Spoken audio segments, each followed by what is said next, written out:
bienvenue sur la chaîne d'Arkaril. Aujourd'hui, on se retrouve pour une nouvelle vidéo sur le jeu Dragonfire. Je poursuis la campagne An Ancient Evil Arise avec donc le prochain scénario qui s'appelle Unholy Presence. L'affiche est là, on va pouvoir étudier ça de plus près dans quelques instants. Donc, comme les dernières fois, on va découper cette aventure en 3 vidéos, une par scène. Et donc, on va commencer d'abord par la première scène, qui va être d'abord avec une présentation du scénario, voir un peu où on en est sur les personnages qui ont progressé, qui ont gagné un peu d'expérience. On va voir ce que ça donne au niveau de leurs différents pouvoirs. On va voir ce que ça donne. Tout de suite, on enchaîne sur le plateau. Donc, à l'heure actuelle, les héros ont 23 points d'expérience. Alors, les petits changements pour eux, c'est que donc ici, Solaris, elle a récupéré elle a récupéré ce pouvoir-là, adhérent, qui permet d'échanger 2 incolores contre un vert. Voilà, parce que j'imagine qu'on va sans doute rencontrer pas mal de morts vivants dans cette aventure, donc j'imagine que ça peut servir. En tout cas, c'est ce que je me suis dit. Et elle a toujours Fighting Style Archery, c'est-à-dire que elle peut utiliser 2 cartes Glory comme une assist pour faire un dégât noir, quoi. Voilà, pas plus de changements de ce côté-là. Pour ce qui est du rogue, donc Ménard, donc il est toujours pirate, donc il peut toujours une fois par jeu échanger un noir pour un rouge ou un rouge pour un noir, une fois par jeu, une fois par partie. Et donc là j'ai changé son pouvoir, cette fois-ci j'ai pris expertise. Et donc avant que le jeu démarre, on a le droit d'acheter n'importe quelle carte, carte de déception, de coût 2 ou moins. Et donc je vais lui rajouter dans la main une carte de perception.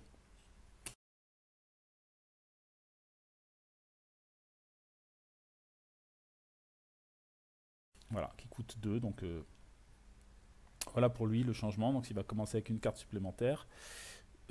Pour ce qui est du druide, il n'y a pas de changement. Je thésaurise ses points d'expérience, je préfère garder Circle of the Land qui permet d'avoir une carte magique en plus, et donc lui il peut aussi attirer les monstres bleus. Et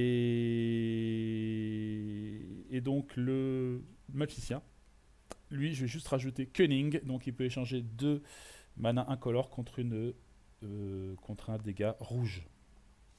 Voilà. Donc voilà pour ce qui est des personnages. Donc on va installer, on va leur donner leur main de départ. Alors après un petit mélange, notre guerrière Solaris, elle a le droit à 5 cartes normalement, mais comme elle est native Eladrin, elle a le droit à une carte supplémentaire. Donc elle commence avec une main de 6 cartes. 1, 2, 3, 4, 5, 6. Donc, ce qui lui permet de faire des débuts très, très intenses. Et là, Flaming Oil, elle a une carte, un objet magique qui lui permet, dans un repos court, de récupérer 2 points de vie. Donc, ça ne va pas servir spécialement pour les créatures, mais bon. Lui, il a 3 cartes, plus son perception. Et donc là, j'ai Climbing, qui va pas me servir à grand chose, mais j'ai Perception quand même. Hop, donc ça c'est pour les 4 cartes de départ. Le druide, lui, il démarre avec 5 cartes. 1, 2, 3, 4, 5. Donc le Spike Growth, ça peut être pas mal. Degrace et un cantrip. Parfait. Et le magicien, lui, il commence simplement... Ah oui, si, j'ai fait des changements pour lui. J'ai pris Magical Adept. Alors, Magical Adept, c'est un pouvoir qui lui permet, durant son tour, de défausser une mana bleue, une carte bleue, pardon, n'importe laquelle, de n'importe quel pouvoir, donc ça peut être une basique ou une plus grande, pour acheter une carte aussi donc magique, de coût 5 ou moins du marché et la jouer immédiatement.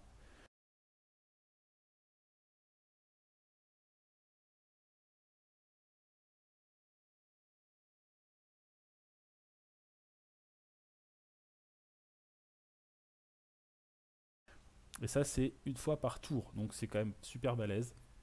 Je ne pouvais pas passer à côté de ça. C'est un... Voilà, je ne l'avais pas choisi dernièrement. Je préférais lui donner plus de points de vie. Mais finalement, c'est ça que j'ai choisi. Donc il prend 4 cartes dans son paquet. Et donc il a un Burning Hand, un Cantrip, un Grace et un Glory.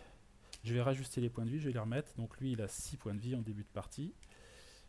Lui, il a 7, mais comme il est Woodsman, il a plus d'un point de vie, donc il démarre à 8. Le Roublard, lui, il démarre à 8 points de vie aussi. Hop. Et Solaris, elle démarre à 8. Voilà. Ça y est, ça c'est ajusté. Ils sont prêts à partir, donc on va voir maintenant le scénario d'un peu plus près, voir ce que ça donne. Alors, donc j'ai créé le premier deck à base de morts-vivants, donc il n'y a quasiment que des morts-vivants dans le deck numéro 1, et dans le deck numéro 2, ce sont des héros, hein, des aventuriers, les fameux qu'on rencontre régulièrement, qui sont plutôt balèzes. Alors, on a une rencontre particulière qui est un vampire qu'on va placer près du paquet numéro 2. Et finalement, pour terminer, tous les morts-vivants ont +1 à leur sauvegarde. Voilà, ça c'est le setup de base. Donc il faudra se rappeler de ça, donc ils vont sauvegarder plus facilement, quoi. Donc au début de chaque scène, on révèle un nombre de rencontres égal donc au nombre de joueurs, puis ça va augmenter, enfin, c'est un peu comme d'habitude. Ça change pas. Ok, et on verra que après la scène 2, il y aura un peu un texte à lire. Donc on va commencer par le prologue. Hein, histoire de se mettre un peu dans l'ambiance. Donc on va se lire le prologue du scénario que je me suis permis de traduire un peu à l'avance, histoire de... Ok. Trouvez-moi Nadir. C'était l'ordre donné par Christos Telom. Quoi que cela signifie, il est évident que Cyrus Teval, le chevalier des dragons pourpres à la retraite, a reconnu le nom et prend cet ordre au sérieux. Il demande alors à toutes les personnes présentes de se soumettre à la lame de son couteau, leur soutirant une goutte de sang qu'il étudie pendant un long moment. Puis, une fois sa décision prise, il hoche la tête. Accompagnez-les à l'auberge de Daudragon. Faites en sorte qu'ils soient nourris aux frais de la duchesse. Vous autres, retournez à vos postes. Il est rapidement clair que Daggerford est confronté à d'autres soucis que le retour d'un héritier perdu. Les gardes à l'humeur sinistre patrouillent par paires, et les rues sont bizarrement désertes malgré l'heure. La taverne est aussi étonnamment vide. Vous n'obtenez aucune explication sur place, même contre 2 pièces d'argent au bar. Rien du tout. Jusqu'au jour suivant. Nous sommes assaillis par le mal, admet Cyrus Teval. Brandissant sa canne, il balaie la ville pour pointer l'ensemble de celle-ci. Depuis 2 jours maintenant, des citoyens disparaissent la nuit, et nous sommes en proie à toutes sortes de créatures impies. Daggerford n'est plus l'endroit le plus sûr qu'il soit pour garder Christos Telom en sécurité. Mais nous ne souhaitons pas l'amener ailleurs tant qu'il ne récupère pas de ses troubles. Il surveille chaque coin de la pièce à la recherche d'une présence, puis chuchote. Au nom de la duchesse, je vous charge de la protection de Daggerford. Surveillez les rues et défendez notre cité. Le mot d'ordre est vigilance, ne l'oubliez pas. Donc la première créature, c'est un Vampire Spawn. Donc c'est un mort-vivant. Donc il est bleu. Alors donc, comme lui, il est Circle of the Land, il peut récupérer le bleu s'il veut, si on veut éventuellement que le magicien n'ait pas cette créature-là. Alors, elle est peut-être pas si terrible. Alors qu'est-ce que ça dit? Alors, quand le mort-vivant est là, on ne peut pas guérir, et on ne peut pas guérir les autres. Sinon, il faut un bleu pour commencer, après 5 incolores, 3 incolores, 2 incolores et un vert pour terminer. Il est peut-être pas mal quand même entre les mains du magicien, parce qu'on a du coup pas mal de temps pour commencer à le descendre, sachant que de la magie, on en a peut-être déjà dans notre main de départ. Ouais, par exemple le guerrier, la guerrière qui est assez spécialisée en magie, en a. Alors puisque lui je préfère peut-être qu'il puisse guérir éventuellement, parce que c'est quand même le prêtre, je vais quand même placer le vampire spawn ici. Donc la deuxième créature, ce sera pour Solaris, c'est un Swarming Skeleton. La deuxième, Swarming Zombie. Et on termine par un Ghoul. Voilà pour les premières rencontres. Alors on fait les effets de surprise. Donc le mort-vivant, il n'y a pas d'effet de surprise. Lui non plus. Il y a juste des tokens. Il faut 2 tokens squelettes quoi, sur le Swarming Skeleton. Et il faut un token pour le zombie. Que je vais rajouter. Voilà. Un seul token. Par contre il a 2 points de vie celui-là. Et la Ghoul, elle n'a pas de pouvoir particulier. Voilà. Voilà pour l'installation des créatures. Donc on va pouvoir commencer, débuter notre première scène et voir ce que ça donne. On va d'abord révéler une première carte Dragonfire. Hop. Et c'est The King's Fist. Alors les joueurs ne peuvent acheter des cartes du marché que de leur classe. Ok. Alors, donc, qu'est-ce qui est le plus urgent? Peut-être... alors, on va regarder ce qu'a le magicien, savoir après pour le vampire, parce que c'est un peu le vampire le plus dangereux. Lui, il a que 4 cartes, mais il va pouvoir éventuellement échanger ça pour récupérer une autre. Bon, à 4 cartes, il va avoir du mal à la descendre, évidemment. Donc, on va peut-être quand même lui filer un coup de main. Alors, j'ai Flaming Oil. Flaming Oil, ça, c'est quand même pas mal du tout. Ça permet de faire un dégât noir et un dégât incolore à toutes les rencontres qui fait face à un joueur. Du coup, je vais le faire sur... je vais le faire sur les squelettes qui sont... Hop, comme ça en fait 2 en moins déjà. Ça, c'est fait. Et après, j'ai la possibilité de détruire les squelettes directement.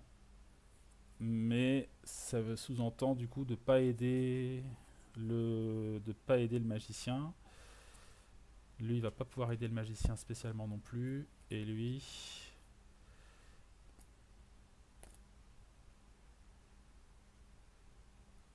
Lui, il va pouvoir quand même aider avec ça, un petit peu. Alors, on va plutôt quand même commencer à descendre le vampire spawn. Donc, j'utilise un cantrip pour descendre d'un cran le vampire spawn. Hop. Hop là. Et après, le premier grade, c'est le prochain, là, c'est 5 incolores. Donc là, ça va être un peu compliqué. Ça va être un peu compliqué directement comme ça. Donc, je vais commencer à descendre les autres créatures. Avec un Grace, je descends le squelette d'un petit cran. Hop. Et derrière, il me reste encore 2, une glory et un stealth.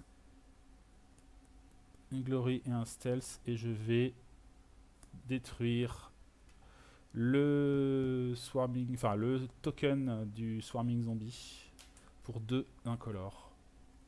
Voilà. En échange, le squelette me fait un dégât. On arrive à la phase de repioche. Donc là, je pioche 3 cartes. Un cantrip, un glory et un autre glory. Voilà. Et je peux éventuellement acheter... Pour 2, je peux acheter un javelot. Là, ce tour-là, je peux acheter que des cartes de ma classe. Ce que je fais, j'achète un javelot pour 2 pièces d'or. Hop. Et voilà. Donc là, je peux avoir une assist avec un noir, un blanc ici. Et grâce à archerie, je peux aussi défausser 2 glory pour donner un assist en dégâts noirs. Un dégât noir, quoi.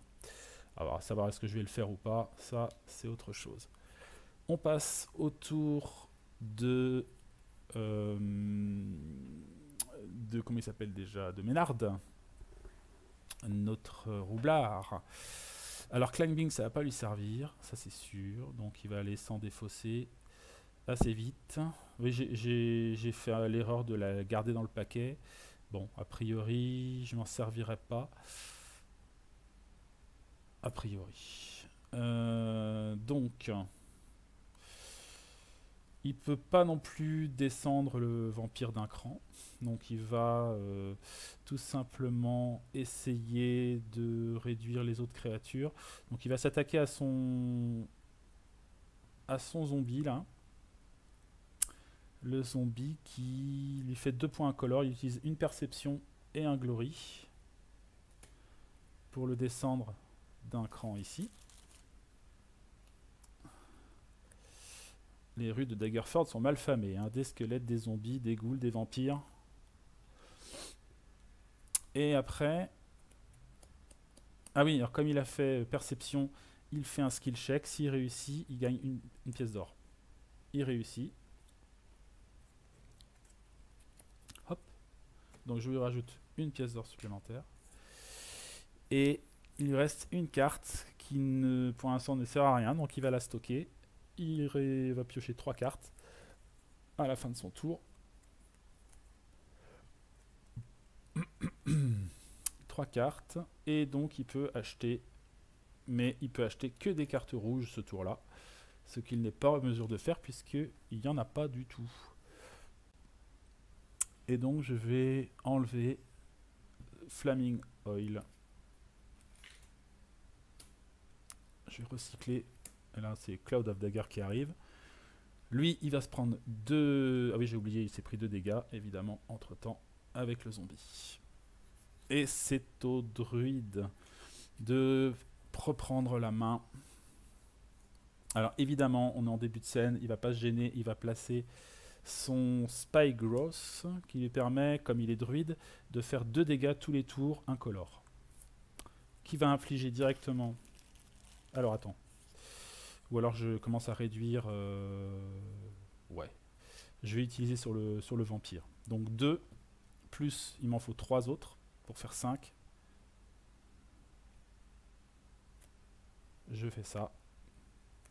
Ça vaut, je pense, le coup quand même un petit peu. Donc là, j'inflige 5 dégâts incolores au vampire spawn. Il descend d'un cran. J'ai plus qu'une seule carte. Elle me sert à rien, entre guillemets, pour l'instant. Donc je vais la garder. Voilà, donc lui, en échange, il fait 2 dégâts à la goule au druide. Et le druide va piocher 3 cartes. Un cantrip, un stealth et un glory.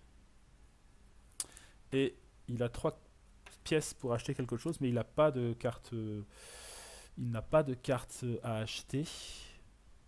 Pas de carte de dévotion. Donc il va se débarrasser d'un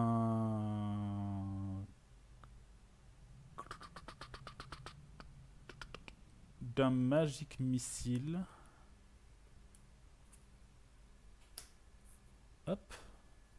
C'est un grapple qui arrive à la place. Et puis c'est tout.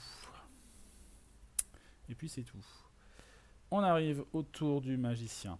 Alors, il a des choses à faire, le magicien. Il a des choses à faire. Alors, comme il est Magical Adept, il peut défausser une carte bleue, qu'il a ici, par exemple celle-là, pour acheter une carte magique de 5 ou moins du marché qu'il peut jouer immédiatement.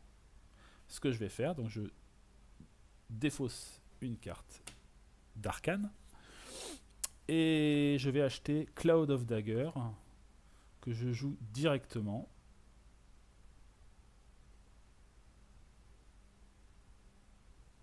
Ouais, d'accord. Donc Cloud of Dagger, ça me permet de faire 3 dégâts.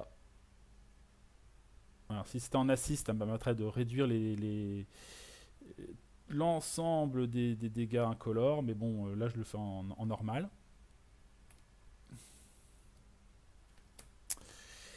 Donc il prend 3 points, il descend ici, schlock.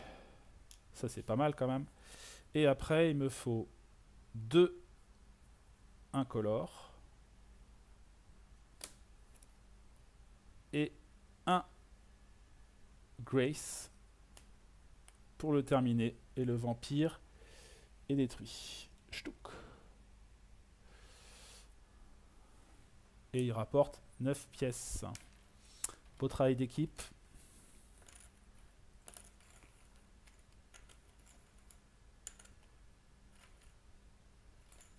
Très très bien. Donc il récupère une pièce, 2, 3, 4, 5, 6, 7, 8, 9.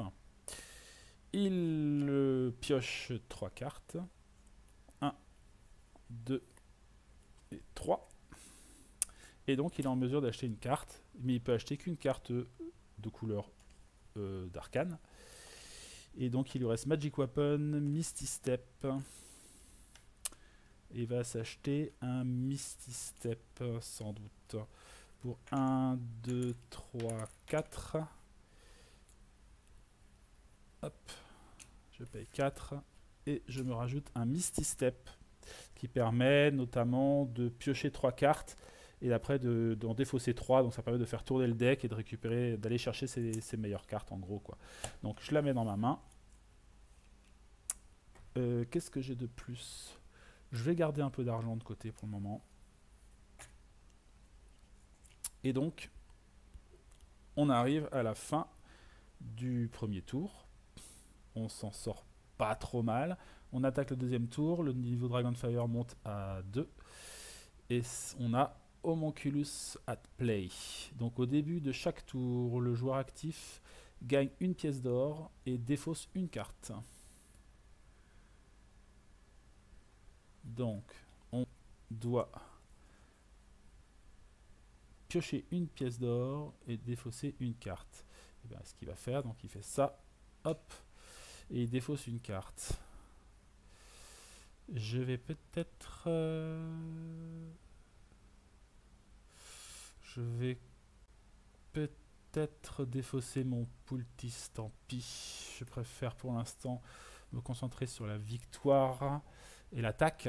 Donc je vais, ça y est, j'ai joué. Donc je joue un cantrip pour finir le Swarming Skeleton. Alors attends, il me reste quoi derrière? Ouais, après j'ai que du noir. Donc le Swarming Skeleton, il est dead. Il ramène 4 pièces d'or. Donc ça fait 1, 2, 3, 4. Et derrière, il reste donc une goule. Et ça, alors la goule, je ne peux pas la descendre parce qu'il faut de la magie. Par contre, ici, c'est 2 incolores. Donc je vais utiliser mes 2 glories pour le descendre d'un cran. Ici, tac. Il se prend pas de dégâts, évidemment. Il va piocher 3 cartes. 1, 2, 3. Hop. Je vais remélanger mon petit deck de guerrier.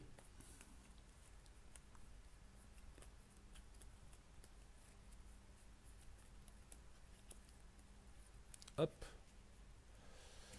Et c'est au tour de... Oh, il y a un blindé de thunes, le gars là. C'est au tour de Ménard. Ménard, donc il faudrait un bleu et un vert, ce qu'il a à disposition.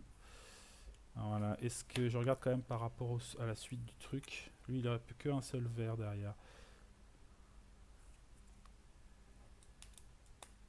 C'est pas mal de se débarrasser. Si on peut réussir à se débarrasser de la goule aussi, ce serait bien. On va quand même partir du principe qu'on va se faire le Swarming Zombie direct. Donc il s'utilise un cantrip et un Grace. Cantrip et Grace, boom. Le zombie est dead. Ça fait 5 pièces d'or. 1, 2, 3. Alors ça fait 1, 2, 3, 4, 5. Au fait, il avait pas acheté de carte, lui. Ouais, je le fais acheter peut-être quelque chose quand même, ce sera pas mal. Et après, je pourrais faire son achat lui aussi. Attends. Ce que je vais faire, je vais déjà finir son tour. Et après, il lui reste juste un rouge et un noir qu'il n'a pas, il n'a pas besoin de s'en servir. Donc, il va juste piocher ses 3 cartes. 1, 2, 3. Voilà, et maintenant on fait des achats. On va faire les achats du guerrier, de la guerrière d'abord parce qu'elle n'avait pas fait. Donc pour 8, c'est l'héroïque charge. Et là j'ai 1, 2, 3, 4, 5. Ça vaut peut-être le coup d'attendre encore un peu pour avoir l'héroïque charge. Histoire d'avoir une grosse carte. Donc on va dire qu'il va recycler quelque chose. Il va recycler... To the Knife, il va peut-être le laisser au voleur. Il va recycler Dual Welding. Après, c'est au guerrier, au roublard d'acheter. Donc, un petit Twist the Knife, ça me semble pas mal. Ça coûte 5.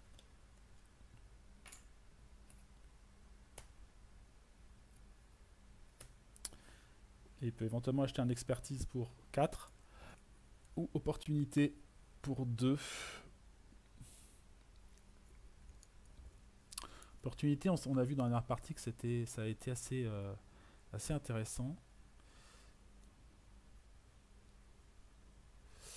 Mais ceci dit, je vais quand même pour l'instant me blinder un peu. Donc je vais prendre un expertise pour 4 pièces d'or.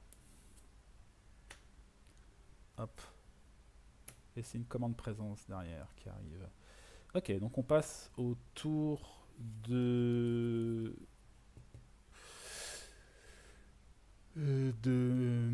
Drake, notre druide.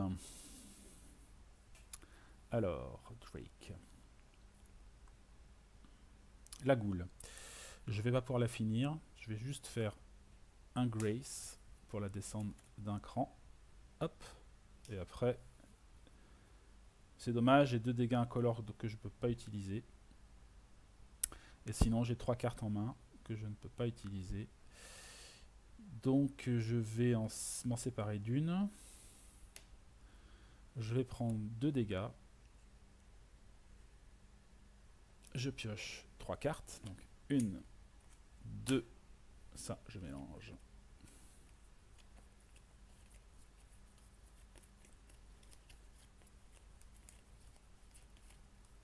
Et 3. Et je vais pouvoir faire un achat. J'ai 1, 2, 3. J'ai 7 pièces pour faire un achat. Je pense que je vais prendre une Flamme Blade pour 4.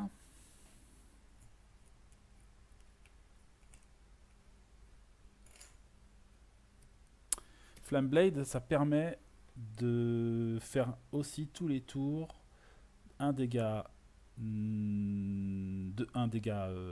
vert et un dégât incolore quand on est druide. C'est quand même pas mal. C'est une version améliorée de Spike Gross quelque part, quoi. Il me reste 3 points. Mais on va s'arrêter là aussi. Et c'est au tour du magicien. Ce serait bien qu'il puisse terminer, mais il peut pas. Alors ça c'est dommage. Alors ça a été sans doute un peu mal joué de ma part de pas avoir fait gaffe qu'on puisse terminer la goule ce tour là. Ben, c'est comme ça. Il aurait fallu ici là j'aurais pu échanger 2 incolores contre un vert, mais c'est trop tard. C'est trop tard.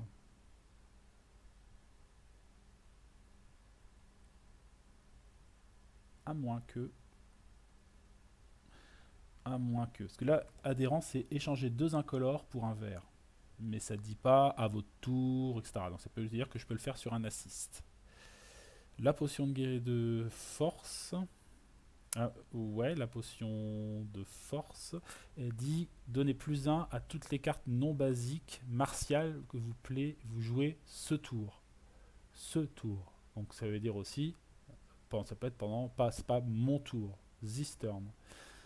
Donc je joue un javelot que je booste avec une potion de force. Donc ça me donne en assist un noir et 2 incolores. Les 2 incolores, je les transforme en vert. La potion, elle est fichue.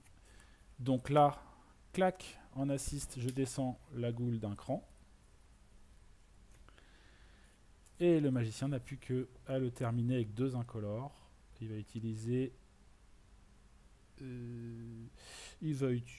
tout simplement... ça revient au même. Parce que je peux utiliser mon petit pouvoir, mais je préfère peut-être pouvoir acheter des cartes bleues quand même. Ça peut servir. Donc je vais simplement jeter un stealth et un cantrip. Pour utiliser 2 incolores pour... tuer la goule. La jolie goule. Hop. Donc la goule, elle est finie aussi. Elle ramène 6 pièces. Ah bah, ça va faire du bien, ça. 6 petites pièces d'or dans l'escarcelle. Donc là, c'est le magicien qui l'a gagné. 1, 2, 3, 4, 5, 6. Bon, c'était... je pense que j'ai bien utilisé, j'ai bien joué. Hein. Vous pouvez me dire après dans les commentaires ce que vous en pensez, mais à mon avis, j'ai le droit de le faire, hein, au regard de ce qui est écrit sur les pouvoirs en question. Donc, ouf, j'ai réussi à tuer la goule avant que se termine ce nouveau tour. Alors, 2 cartes en main, j'en pioche 3. Donc là, hop, je vais mélanger ça pour qu'il puisse piocher sa 3e carte. Hop. Hop, hop. Burning End. Voilà. Ça, c'est bon. Est-ce qu'il achète quelque chose? Je pense qu'un petit Magic Weapon, ça peut être pas mal. Hop. J'engage un petit Magic Weapon supplémentaire. Et ça nous permet de terminer notre première scène. Donc, fin de la première scène, on a le droit à une petite récompense. Piocher de ci de là sur les cadavres des morts vivants, notamment du rejeton du vampire. Hop, je prends les objets communs. Donc les aventuriers sont du niveau 2. On est de la première scène, donc c'est juste un objet commun. Pour Solaris, c'est un parchemin de Burning End. Un Detect Magic pour Ménard. Encore un Burning End ici. Et une potion de healing de ce côté-là. Et voilà, ça termine notre première scène. Le niveau de Dragonfire est de 2. On va voir ce que ça donne à la prochaine fois. Donc, je vous dis à très bientôt pour la suite de nos aventures. Dans l'aventure, donc, Unholy Presence, la présence impie. Pour l'instant, ça se passe pas trop mal. On va voir au fur et à mesure que les scènes avancent, qu'évidemment, les confrontations vont être de plus en plus compliquées. Mais je suis confiant pour le moment. Voilà, merci beaucoup d'avoir suivi cette vidéo et on se retrouve très bientôt. Ciao, ciao.